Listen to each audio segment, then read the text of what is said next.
The 2 deaths and 12 more cases in the past 24 hours. The graphic we're showing you here, this curve, every 2 days is what this shows. So you do see a little outlier there, for example, 28, but a couple of very low numbers at the end there, which will be encouraging, 12 and 14 appearing. The 14-day rolling average, this is used to assess when restrictions will be eased. Again, in regional Victoria, 1.1, so that's steady, no concern there. They've had major easing of restrictions and still coming down quite quickly, Metro Melbourne. It needs to get down to 5. That's the marker. It's not the guaranteed locked in stone one, but that's the marker being used to have a major easing of restrictions. Of course, still on track though for 28 September and easing restrictions in just a few days to a small degree. How big that degree will be, we'll see. The leading health union has turned on Victoria's health minister, demanding she be sacked. Let's go live to Andrea Crothers for more. Andrea, the unions made a fairly scathing assessment of Jenny Mikakos. Tom, they certainly weren't pulling any punches in that letter from the Health Workers Union to the Premier.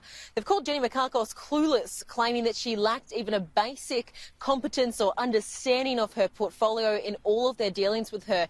They've asked the Premier to force Jenny Mikakos to resign. This, of course, all comes as she's due to front the hotel quarantine inquiry today. The inquiry that is looking into that disastrous scheme which did lead to 99% of cases in this deadly second wave here.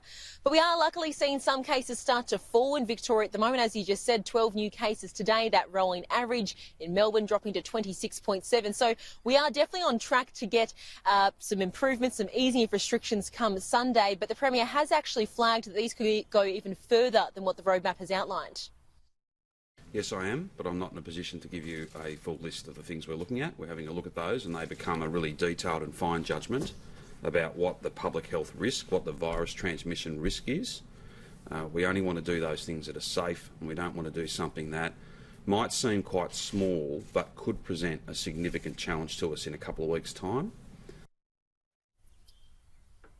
So under the next step on the roadmap, there are only small changes. Outdoor gatherings of up to 5 people, childcare reopens, schools will start seeing a staged return, but most businesses, including retail, hairdressers, well, they all remain completely closed for another month. Now, with this potential easing of restrictions, it's been told to me that the meat processing sector could be one area that has major changes announced as early as today. They had their workforce slashed by 1/3, and they weren't due to see any changes until the end of November.